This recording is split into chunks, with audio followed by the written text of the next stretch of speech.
Hello friends.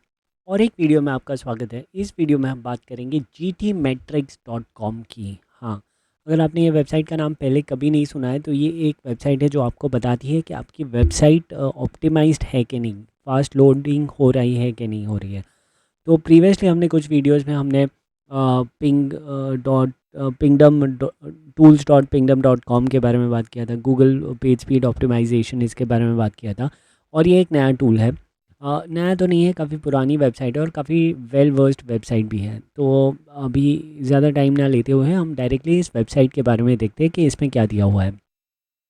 सबसे पहले आप इसके होम पेज पे चले जाएंगे तो एक बड़ा सिंपल यूआरएल इंटरफेस है। यहाँ पे ये बताते हैं कि कितनी वेबसाइट्स या पेजेस इन्होंने एनालिसिस कर लिए हैं। उसके अलावा यहाँ पे एक छोटा सा वेबसाइट यूआरएल बार है, वहाँ पे मैं अपनी वेबसाइट का यूआरएल डाल दूँगा और टेस्ट योर स्पीड पे मैं क्लिक कर दूँगा। और ये टेस्ट रन करेगा और ये रैंडम लोकेशन से टेस्ट रन करता है। अभी ये कनाडा से रन कर रहा है। आपको मे बी कुछ कोई और लोकेशन दिख जाए, बट मैंने 2-3 बार अभी किया है तो कनाडा ही दिख रहा है मुझे। तो ये अभी रन हो रहा है, अभी ऑलमोस्ट रन हो गया है। और जैसे ही ये हो गया तो इसने अभी मुझे परफॉर्मेंस ग्रेड दे दिया। तो 100% इसने परफॉर्मेंस ग्रेड दे दिया, स्ट्रक्चर के लिए 90% दे दिया। और अगर हम देखेंगे तो 700 मिली सेकेंड एल सी पी क्या होता है? अभी एल सी पी है लार्जेस्ट कंटेंट एलिमेंट। जो सबसे लार्जेस्ट कंटेंट एलिमेंट है जो वेबसाइट का, वो कितना टाइम लगाता है लोड होने में। क्योंकि जनरली जब तक लोग ब्लैंक स्पेस देखते हैं, ब्लैंक फील्ड देखते हैं, तब तक उनको लगता है कि वेबसाइट लोड नहीं है और टाइम लग रहा है। तो एक लार्जेस्ट कंटेंट एलिमेंट जैसे ही वो दिखने लग जाता है, लोग वेबसाइट पे ग्लूड हो जाते हैं, वो लोग स्टिक रहते हैं वेबसाइट पे। तो इसलिए ये बहुत इंपॉर्टेंट है देखने के लिए। उसके अलावा अलावा टी बी टी करके है। T B T tells you how much time is blocked by script during your page load. तो स्क्रिप्ट जावा स्क्रिप्ट जो रहती है वो कितना टाइम लगाता है और कितना ब्लॉकिंग कर रहा है। तो 9 मिली सेकेंड्स है, वो भी काफ़ी अच्छा है। सी एल एस में वो बताता है indicates how much layout shift is experience by visitors as your page loads. अभी कई बार क्या होता है, आपने गूगल एड्स अगर आपकी वेबसाइट पे एक्टिवेट की है या फिर इमेजेस में लेज़ी लोड लगा के रखा है तो इमेजेस बाद में लोड होती है। तो वो जो दो डिव के बीच में जो कंटेंट होता है वो फिलअप हो जाता है। तो उससे यूज़र का जो एक्सपीरियंस है वो शिफ्ट होता है। लेट्स से फॉर एग्जांपल अगर आपने कोई वेबसाइट पे लेट्स से यूडेमी का एग्जांपल ले लेते हैं। अगर आप यूडेमी में लॉगिन करते हो या साइन अप करते हो, आप जैसे ही अपने यूज़र इन्फॉर्मेशन डालने जाते हो, थोड़ी देर बाद लॉगिन वाया गूगल, एप्पल या फेसबुक पॉपअप होता है और वो आपको एक्सीडेंटली आप उस एलिमेंट पे क्लिक करोगे। सिमिलरली एडवर्टाइजमेंट्स का भी वही सीन है। लेट्स से फॉर एग्जांपल अगर इस वेबसाइट पे हम जा रहे हैं और हमने कोई पेज पे क्लिक किया तो देखिए हमने देखा है ग्रेजुअल शिफ्ट हुआ, तो मेन्यूज़ नीचे शिफ्ट हो गए। ये ब्लॉकर को स्पेस देने के लिए, ये वाला जो ब्लॉकर है इसको स्पेस देने के लिए, जहाँ पे ऐड प्लेसमेंट जनरली होता है। तो ये भी हमने देखा है। ठीक है, तो इसका परफॉर्मेंस काफ़ी अच्छा है। एक रीज़न ये भी है कि यहाँ पे सर्च ट्रैफिक काफ़ी आता है। समरी इसने दे दिया, स्पीड विजुअलाइजेशन दे दिया।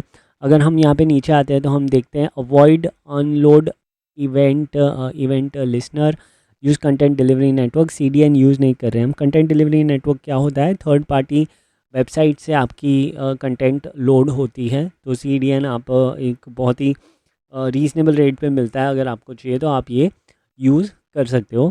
फ़िलहाल मेरी वेबसाइट में इसकी ज़रूरत नहीं है तो मैं यूज़ नहीं कर रहा हूँ। उसके अलावा ये है इम्पैक्ट और ये ऑडिट, इसके बारे में इन्फॉर्मेशन दी है। उसके बाद परफॉर्मेंस पे अगर हम क्लिक करेंगे तो ये सारी डिटेल्स वो बता रहा है कितना टाइम क्या हो रहा है। सब ग्रीन है तो मुझे ज़्यादा वरी करने की ज़रूरत नहीं है इस वेबसाइट पर। अब इनका एक बहुत ही अच्छा फीचर है, यहाँ पे हम रीटेस्ट कर सकते हैं। अगर हम राइट हैंड साइड पे देखोगे तो आप रीटेस्ट कर सकते हो या फिर आप कोई और वेबसाइट के साथ इसको कंपेयर भी कर सकते हो। तो मैं क्विकली मेरी एक दूसरी जो वेबसाइट है academy365.net, इससे मैं कंपेयर कर लेता हूँ, एक आपको आइडिया देने के लिए कि कैसे वो इन्फॉर्मेशन डिस्प्ले कर रहा है। तो मैंने यहाँ पे कंपेयर पे क्लिक कर दूँगा और जैसे मैं कंपेयर पे क्लिक करूँगा ये आप देखेंगे कि वो वेबसाइट लोड हो रही है, एनालिसिस कर रही है और ये एक टेबल फॉर्म में दोनों वेबसाइट्स को साइड बाय साइड कंपेयर कर देगी। तो मुझे पता चल जाएगा कि कौन सी वेबसाइट पे इम्प्रोवाइजेशन और कर सकते हैं या कौन सी वेबसाइट पे इम्प्रोवाइजेशन की ज़्यादा ज़रूरत नहीं है। वैसे आप दो वेबसाइट्स को, अपने कॉम्पिटिटर के वेबसाइट्स को कंपेयर भी कर सकते हो। तो ये अभी लोड हो रहा है। इसके अलावा इनके बहुत सारे अच्छे फ़ायदे भी हैं। देखो ये दोनों वेबसाइट्स लोड हो गई और यहाँ पे इसने बताया कि इसका ग्रेड है 90 एकेडमी 365.net का, और इसका 100 है। स्ट्रक्चर इज़ 90% सेम ही है। लार्जेस्ट कंटेंट फुल पेंट 700 मिली सेकेंड से 1.5 सेकेंड्स है, तो उसमें ज़्यादा है 9 मिली सेकेंड 38। तो ऑब्वियसली जो prosthetics.india.org है वो विन कर गया यहाँ पे ये कंपैरिजन में। इसके अलावा ये तो आप यूज़ कर सकते हो ऑप्टिमाइज़ करने के लिए, बट इसके लिए इनके जो रिसोर्स पेजेस है यहाँ पे अगर हम रिसोर्सेज पे क्लिक करते हैं तो वो काफ़ी अच्छा इन्होंने इन्फॉर्मेशन दिया है। तो चलो उस पे देखते हैं क्या क्या इन्फॉर्मेशन इन्होंने दिया है। अगर हम स्क्रॉल डाउन करेंगे तो गेटिंग स्टार्टेड गाइड है। अगर आप नए हैं तो आपको क्या क्या देखना चाहिए वो आप गो थ्रू कर सकते हो। वाई माई पेज स्लो ये गाइड है, तो ये made up of both front end server components, front end structure may be speedy, तो ये सारे इन्फॉर्मेशन इन्होंने दिया है। Why use C D N के बारे में भी इन्फॉर्मेशन दिया है। अगर आपको ज़्यादा नहीं पता है तो आप यहाँ पे लिख सकते हो। ये मेरा फेवरेट सेक्शन है वर्डप्रेस ऑप्टिमाइजेशन गाइड। अगर आपकी वेबसाइट वर्डप्रेस पे है तो आप डेफिनेटली इस पर क्लिक करके और इन्फॉर्मेशन ले लीजिए। चाहिए तो मैं इस पर एक डिटेल वीडियो भी बना दूंगा कि कैसे प्लगइन इंस्टॉल करना है, कौन कौन से प्लगइन्स और सेटिंग करना है। लेकिन मैं आपको यहाँ ओवरव्यू दे देता हूँ पहले क्या क्या ओवरव्यू है। पहले तो आप टेस्ट तो हमने कर लिया। लेट्स से अगर बहुत ही ख़राब है आपकी वेबसाइट का परफॉर्मेंस तो आप सबसे पहले तो बैकअप ले लो अपनी वर्डप्रेस इंस्टॉलेशन का। आप अपड्राफ्ट प्लस यूज़ कर सकते हो या कोई भी अदर बैकअप प्लगइन यूज़ कर सकते हो। उसके अलावा फिर आप बैकअप आपका हो गया, उसके बाद आप remove any unwanted and unused plugin. सबसे इम्पॉर्टेंट चीज़ है वेबसाइट स्पीड ऑप्टिमाइजेशन के लिए कि आप जितने भी प्लगइन्स इंस्टॉल कर रहे हो वो आप मेक श्योर करो कि आप रेगुलरली अपडेट कर लो। अभी तो वर्डप्रेस में ऑटो अपडेट का फीचर भी आ गया है, तो आप ऑटो अपडेट में भी सेट करके रख सकते हो सारे प्लगइन्स। और जो प्लगइन्स आप नहीं यूज़ कर रहे हो उनको डीएक्टिवेट करके डिलीट ही कर दो, मतलब अननेसेसरीली स्पेस मत वेस्ट करो अपने सर्वर पे। उसके अलावा नीचे है ऑप्टिमाइज इमेजेस। इमेजेस सबसे ज़्यादा दिक्कत देती है जब भी आप अपलोड करते हो इमेजेस। चांसेस है कि इमेज की साइज़ बहुत बड़ी है, image up to the mark नहीं है। उसके लिए इन्होंने सजेस्ट किया है एसमश प्लगइन, जहाँ पे आप अपनी जो भी इमेजेस हैं उनको आप ऑप्टिमाइज़ कर सकते हो बल्क में। सो इमेज साइजेस और ऑटोमेटिक कंप्रेशन आप एक्टिवेट कर सकते हो, तो वो इमेज का रेजोल्यूशन या क्वालिटी ख़राब किए बगैर वो उसको रीसाइज कर देगा। उसके अलावा अगर हम स्क्रॉल डाउन करेंगे तो बल्क स्मश का भी ऑप्शन है जहाँ पे आप कर सकते हो। अगर आपके बहुत सारे प्लगइन्स है, बहुत सारी इमेजेस है, तो आपको प्रो वर्जन लेना पड़ सकता है। उसके अलावा अगर हम स्क्रॉल डाउन करेंगे तो कैश या वर्डप्रेस इंस्टॉलेशन। अभी कैश क्या होता है? Cash most of the people को पता नहीं होता है क्या होता है, लेकिन आजकल के ब्राउज़र्स बहुत एडवांस हो गए हैं। मोज़िला फायरफॉक्स है, क्रोम है, ब्रेव है, वो सारे ब्राउज़र्स क्या करते हैं, जब भी कोई वेबसाइट्स रन होती है वो वेबसाइट्स एक कैश फाइल सेव कर देती है आपके ब्राउज़र में, जिससे अगर नेक्स्ट टाइम आप वो वेबसाइट विज़िट करोगे तो आपको ज़्यादा टाइम नहीं लगेगा उसको लोड होने में, वेबसाइट को लोड होने में। तो ये आप सर्वर साइड भी कैशिंग करके रख सकते हो। ओके, तो ज़्यादा टेक्निकल एस्पेक्ट में नहीं जाएंगे। अगर आप वर्डप्रेस यूज़ कर रहे हो तो आप कैश के प्लगइन्स है बहुत सारे, जैसे WP फास्टेस्ट कैश, ये मेरा भी फेवरेट प्लगइन है, इजी टू यूज़ है। वैसे आपको बहुत सारे अलग अलग कैश प्लगइन्स मिल सकते हैं जो आप इंस्टॉल कर सकते हो। उसमें कुछ बहुत एडवांस लेवल कैशिंग भी रहेंगे, तो आपको मेक श्योर करना है कि जब भी आप कर रहे हो आपको एटलीस्ट सी पैनल का एक्सेस हो, ताकि अगर आपकी साइट बंद हो जाए बाय एनी चांस, आपने रॉन्ग प्लगइन इंस्टॉल कर दिया, रॉन्ग सेटिंग कर दी, तो आप वो प्लगइन को फोल्डर में जाके डिलीट कर सको और फिर रिकवर कर सको अपनी वेबसाइट को। ठीक है, इसमें इन्होंने स्टेप बाय स्टेप दिया है कि कैसे आप इसको सेटअप कर सकते हो।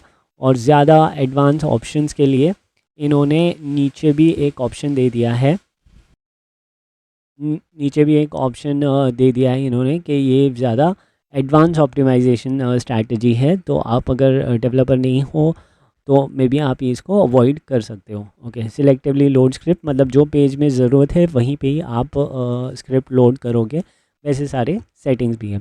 अगर आपको इसके बारे में ज़्यादा इन्फॉर्मेशन चाहिए तो डेफिनेटली कमेंट्स कर देना ये वीडियो के नीचे, और मैं एक और वीडियो बनाऊंगा जहाँ पे हम डिटेल्ड एनालिसिस करेंगे कि हम वर्डप्रेस स्पीड ऑप्टिमाइजेशन कैसे कर सकते हैं।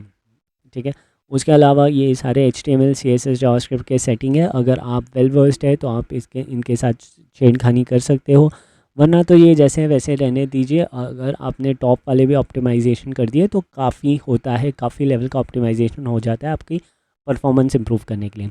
एक बार आपकी ये सारी चीज़ें हो जाए, सेटअप हो जाए, वापस से आप GT मैट्रिक्स में आके आप एक बार चेक कर सकते हो कि आपकी वेबसाइट फास्ट लोड हो रही है, नहीं हो रही है, क्या वो बता रहा है, क्या नहीं बता रहा है।